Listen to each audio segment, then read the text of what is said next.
अस्सलाम वालेकुम everyone, this is doctor Sahir Chawla right at your service. और आज हम बात कर रहे हैं आजकल के दौर में सबसे बड़ी प्रॉब्लम की मैनेजमेंट की, और वो हम बात करें स्ट्रेस की मैनेजमेंट की। एक्चुअली आपकी बॉडी में जो स्ट्रेस रिस्पॉन्स प्रोड्यूस होता है वो कोई बुरी चीज़ नहीं है, क्योंकि बॉडी में फाइट और फ्लाइट रिस्पॉन्स होना चाहिए। और आपके ऑटोनॉमिक नर्वस सिस्टम का जो हिस्सा इसको मॉड्यूलेट करता है वो आपका सिंपैथेटिक नर्वस सिस्टम है, जिसको वक्त पर एक्टिवेट होना चाहिए ताकि वो आपके जिस्म में स्ट्रेस को हैंडल कर सके। प्रॉब्लम तब आती है जब ये स्ट्रेस ज़रूरत से ज़्यादा रहना शुरू हो जाता है, जब ये फिजियोलॉजी से आगे निकलकर पैथोलॉजी यानी डिजीज़ की तरफ चला जाता है, आपके लिए एक डिजीज़ बन जाता है। और ये क्रॉनिक स्ट्रेस जब उस हार्मोन के लेवल्स बहुत ज़्यादा करना शुरू हो जाता है, जिसके नॉर्मल अमाउंट में लेवल्स होना ज़रूरी है बॉडी में स्ट्रेस मैनेज करने के लिए, और हम कॉर्टिसोल की बात कर रहे हैं और आपकी एड्रीनल हाइपर एक्टिविटी की बात करें, क्योंकि एड्रीनल ग्लैंड से आपके पास कॉर्टिसोल सिक्रीट होता है। जब आपके पास क्रॉनिक स्ट्रेस रहना शुरू हो जाता है तो आपके पास जो आपका HPA एक्सिस है, हाइपोथैलेमिक पिट्यूटरी एड्रीनल एक्सिस, जो कि आपके स्ट्रेस रिस्पॉन्सेज को कंट्रोल करता है, मॉड्यूलेट करता है, वो डिस्टर्ब हो जाता है। और उसके डिस्टर्ब होने की वजह से जो उससे स्विच ऑफ होना होता है, उससे टर्न ऑफ होना होता है, वो सारी जो चीज़ है वो डिस्टर्ब होना शुरू हो जाती है। वो स्विच ऑफ नहीं होता, वो टर्न ऑफ नहीं होता। और ये सिर्फ आपकी बॉडी में इमोशनल डिस्टर्बेंसेस पैदा नहीं करता, ये physiological, pathological, physical disturbances, mechanical disturbances आपकी बॉडी में ऑर्गन लेवल्स पे, सिस्टेमिक लेवल्स पे पैदा करना शुरू कर देता है। कॉर्टिसोल और बेली फैट का एक बड़ा गहरा ताल्लुक है, इसलिए मैं अपने क्लाइंट्स को कहती हूँ रात को जल्दी सो जाया करें। और कॉर्टिसोल और डायबिटीज़ का बहुत ज़्यादा गहरा ताल्लुक है। अब जब कॉर्टिसोल स्ट्रेस हार्मोन ज़रूरत से ज़्यादा हाई रहना शुरू हो जाता है तो आपकी बॉडी फाइट और फ्लाइट रिस्पॉन्स में आ जाती है। और बॉडी जब फाइट और फ्लाइट रिस्पॉन्स में आती है, वो सेल्स को कहती है नहीं, अब तुमने ग्लूकोज यूज़ नहीं करना एनर्जी के लिए, अब मैं उसको कंजर्व करूँगी, क्योंकि मुझे कभी भी कोई इमरजेंसी डील करनी पड़ सकती है। उसकी वजह से जिसम में इंसुलिन सेंसिटिविटी कम होना शुरू हो जाती है और इंसुलिन रेजिस्टेंस ज़्यादा होना शुरू हो जाती है, आप प्री डायबिटिक होना शुरू हो जाते हैं।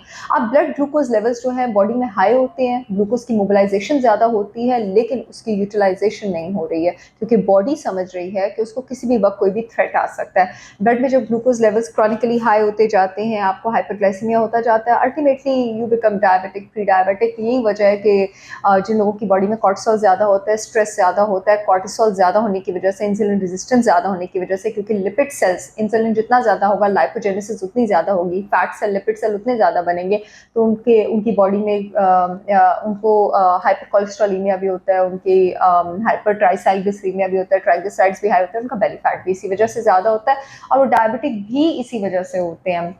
अब वो लोग जिनको ऑटोइम्यून डिसऑर्डर्स होते हैं, कोई इम्यून रिएक्शन बॉडी में ट्रिगर हो जाता है, जो कि स्किन डिजीज की सूरत में खुद को मैनिफेस्ट करता है, या लंग डिजीजेस, प्लूरल एफ्यूजन्स की सूरत में खुद को मैनिफेस्ट करता है, हम उनको स्टीरॉइड्स देते हैं। Cortisol is a type of steroid too, ताकि वो इम्यून सिस्टम को शट डाउन कर सके। इसका मतलब है अगर जिसम में कॉर्टिसोल ज़रूरत से ज़्यादा होगा तो वो इम्यून सिस्टम को शट डाउन करेगा। आपके ब्लड ग्लूकोज को डिस्टर्ब करने के बाद, आपके ब्लड कोलेस्ट्रॉल को डिस्टर्ब करने के बाद, आपकी बॉडी में इन्फ्लेमेशन करने के बाद, आपको मोटा करने के बाद, आपको प्री डायबिटिक करने के बाद, ये स्ट्रेस जो है अब ये आपको इम्यून सिस्टम को शट डाउन करना जो है वो शुरू कर देता है। और कॉर्टिसोल और एलिवेटेड जो क्रॉनिक स्ट्रेस है वो आपकी बॉडी में ज़रूरत से ज़्यादा सोडियम और वाटर रिटेंशन करना शुरू कर देता है। किडनी फंक्शन डिस्टर्ब होगा, कार्डियोवास्कुलर फंक्शन आपका डिस्टर्ब होगा, पोटेशियम एक्सक्रीशन, एक तो सोडियम ज़्यादा रुक रहा है, ऊपर से पोटेशियम ज़्यादा बाहर निकल रहा है, और ज़्यादा पानी रुकेगा जिसम में, और ज़्यादा आपके पास जो है वो प्रॉब्लम जो है वो शुरू हो जाएगी। और the next thing is that कि आपके उस एरिया ऑफ हिपोकैम्पस को अफेक्ट करता है, जिससे आपकी कॉग्निटिव फंक्शन को, आपकी लर्निंग को, आपकी मेमोरी को, आपकी इन चीज़ों को इन्फ्लुएंस करना था। तो ये सारी problems, forgetfulness, loss of cognitive function, poor execution of decisions, poor reaction times, ये सारी चीज़ें भी जो है आपके पास शुरू हो जाती हैं। फिर ज़रूरत से ज़्यादा कॉर्टिसोल जो है वो आपके TSH level, thyroid stimulating hormone level को ज़्यादा, T3 T4 को कम करना शुरू कर देता है, तो आप हाइपोथायराइडिज्म की तरफ भी जाना शुरू हो जाते हैं। इन्फ्लेमेशन की वजह से ऑटोइम्यून डिजीजेस की टेंडेंसी भी ज़्यादा हो सकती है। ज़रूरत से ज़्यादा एलिवेशन हो, पेंक्रियास को शट डाउन कर सकता है। पेंक्रियास में आपके बीटा सेल्स मौजूद है जो इंसुलिन सिक्रीट कर रहे हैं। इंसुलिन की जो सिक्रीशन है उसका कंप्लीट शट डाउन हो सकता है, और मेल्स में फर्टिलिटी को बहुत बुरी तरह अफेक्ट कर सकता है। एक्सेसिव स्ट्रेस जो है वो स्पर्म हेल्थ को भी अफेक्ट करता है, टेस्टोस्टेरोन सिक्रीशन को भी अफेक्ट करता है, मसल मास, मसल स्ट्रेंथ, इन सब चीज़ों को अफेक्ट करता है। जहाँ पर कॉर्टिसोल को मैनेज करने के और बहुत सारे रास्ते हैं, वहाँ पर आज मैं एक मैजिकल हर्ब, एक सप्लीमेंट की बात कर रही हूँ, जिस पर मैं खुद भी काम कर रही हूँ। शायद इंशाल्लाह अपनी फॉर्मुलेशन भी बहुत जल्द आप लोगों से इंट्रोड्यूस करवाऊँ। मैं बात कर रही हूँ यहाँ पे किंग और क्वीन ऑफ हर्ब्स की। जो आपके पास किंग ऑफ एडाप्टोजेंस की, एडाप्टोजन कहते हैं उस सब्सटेंस को जो कि आपकी बॉडी में स्ट्रेस को मैनेज करता है, आपकी बॉडी में स्ट्रेस को कंट्रोल कर सकता है, उसको रेगुलेट कर सकता है। आप जो स्ट्रेस है ना वो एंटागनिस्ट होता है आपकी हीलिंग और डाइजेस्टिव पावर्स का, यानी आपके पैरासिम्पैथेटिक सिस्टम का। जिस टाइम उसको शट ऑन होना चाहिए उसको शट ऑन नहीं होने देता। एडाप्टोजन आपके पैरासिम्पैथेटिक सिस्टम को, अच्छा एडाप्टोजन उस वक्त एक्टिवेट करता है जब उसको एक्टिवेट होने की ज़रूरत है। ये एडाप्टोजन वो चीज़ है जो कि आपको सुबह, अगर आपकी बॉडी में एनर्जी नहीं भी है तो एनर्जी देगा बाहर उठने की, बुरे मूड के बावजूद। और ये एडिक्टिव भी नहीं है, ये कोई सिडेटिव भी नहीं है। और इसके साथ साथ जब दिन में आपके सिंपैथेटिक सिस्टम को, फाइट और फ्लाइट को एक्टिवेट होना चाहिए, उस टाइम उसको बेटर परफॉर्म करने देगा।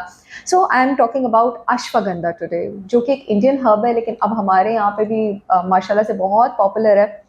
और ashwa stands for horse, gandha stands for smell, और इसका एक और नाम विदेनिया सोमनाफेरा भी है। और इसकी जो कमाल एबिलिटीज़ हैं वो इसमें मौजूद जिन कंपाउंड्स की वजह से हैं वो विदेनोलाइट्स हैं, which is a category of 300 different compounds.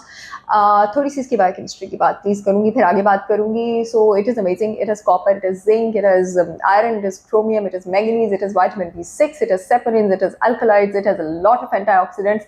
बेतहाशा फ़ायदे हैं इसके, जिसकी वजह से ये आपके डाइजेस्टिव सिस्टम के लिए, इंसोम्निक्स के लिए, डायबिटिक्स के लिए, जिनको मेनोपॉज हो गया, जिनको आर्थराइटिस है, जिनके कोलेस्ट्रॉल बहुत ज़्यादा हाई हैं, जिन लोगों को एसिडिटी का प्रॉब्लम है क्योंकि कोर्टिसोल आपका गैस्ट्रिक एसिड जो है उसको भी ज़रूरत से ज़्यादा बढ़ाता है, जिन लोगों के टेस्टोस्टेरोन लेवल्स कम है, जिन लोगों को स्ट्रेस के बाद वीकनेस फील होती है, जिन लोगों को बहुत ज़्यादा मूड स्विंग्स होते हैं, उन सब के लिए ये बेहतरीन है, उन सब के लिए कमाल है ये। So this is an amazing herb and it is a very very safe supplement to intake. सिवाय उन लोगों के जो प्रेग्नेंट हैं ख़वातीन, जो बच्चों को दूध पिला रही हैं, लैक्टेटिंग मॉम्स हैं, जिनको ऑटो इम्यून डिजीजेस हैं, स्पेशली हाशिमोटोस थायराइडाइटिस, वो अपने डॉक्टर से मशवरे के साथ लें। और जिनको हाइपोथायराइडिज्म है उनके लिए फ़ायदे की हैं, लेकिन अपने डॉक्टर से मशवरे के साथ लें, अपनी थायरॉक्सिन की डोज जो है वो एडजस्ट करा के। टाइप 1 डायबिटिक्स इसको कंपैरेटिवली अवॉइड करें।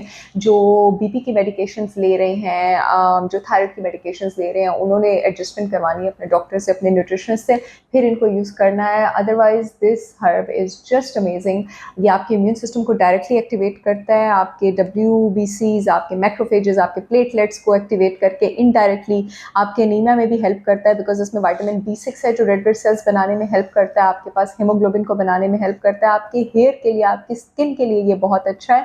और स्पेशली जिन खवातीन को मीनोपॉज हो रहा है, आपको अगर ये सारी कॉन्ट्राइंडिकेशंस नहीं है इस हर्ब को इस्तेमाल करने की, आप इसको ज़रूर इस्तेमाल करें। इसको बच्चे भी ले सकते हैं, इसको बड़े भी ले सकते हैं। टेस्ट इसका थोड़ा सा बिटर वार्म होता है और इसकी डोजेज कितनी लेनी है ये डिपेंड करता है कि आप इसको किस फॉर्म में ले रहे हैं।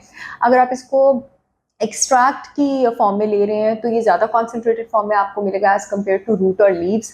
और if you're beginner you can start with 3 to 5 grams per day और 250 to 500 mg पर डे। ये आपके लिए एक सेफ डोज रहेगी and you can take it in, आप दूध में ले सकते हैं, शहद के साथ ले सकते हैं, घी के साथ ले सकते हैं, पानी के साथ ले सकते हैं। मील्स के साथ नहीं लेना, उससे 2 घंटे पहले या 2 घंटे बाद लेना है। आप इसको जो है शेक्स और स्मूदीज़ के साथ ले सकते हैं।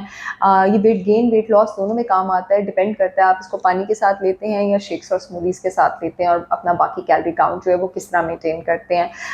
बच्चों में मैं इसे भी रिकमेंड करती हूँ बिकॉज ये आपके पास ह्यूमन ग्रोथ हार्मोन जो है उसकी भी प्रोडक्शन को एक्टिवेट करता है, और ग्रोथ हार्मोन आपकी जो स्लीप है उसको भी बहुत अच्छे से करता है। तो आप इसको मॉर्निंग में भी ले सकते हैं, आप इसको जो है वो डिनर में भी ले सकते हैं। अब तो प्रॉपर रिसर्चेस हैं कि अल्जाइमर्स डिजीज़ की प्रिवेंशन में ये जो हर्ब्स काम आती है उसमें ashwagandha is one of the top herbs, क्योंकि अल्जाइमर्स डिजीज़ में जिस चीज़ की बायोकेमिस्ट्री ख़राब होती है वो होता है कि आपके पास बीटा अमोइलेट, एक एबनॉर्मल स्ट्रक्चर जो है प्रोटीन का, उसको जिस फॉर्म में होना चाहिए अल्फा शीट की फॉर्म में होना चाहिए, वो एक एबनॉर्मल बीटा शीट की फॉर्म में बनना शुरू कर देता है। उसके प्लाक्स जो हैं ये आपके पास नहीं बनने देता। It is an amazing calming, rejuvenating और restoring herb, one of the best adaptogens ever, जो कि आपके पास नेचुरल तरीके से किसी सेडेटिव इफेक्ट के बगैर, किसी एडिक्टिव इफेक्ट के बगैर आपकी बॉडी का स्ट्रेस लेवल जो है वो कम कर सकता है। इसके साथ साथ मैं और एडेप्टोजेंस पर भी बात करूंगी जिसमें से कुछ होली बेसिल लीव्स भी हैं, शायद आप लोगों के लिए कुछ सरप्राइज भी लेकर आऊँ। तब तक के लिए मुझे इजाज़त दीजिए, अल्लाह हाफ़िज़।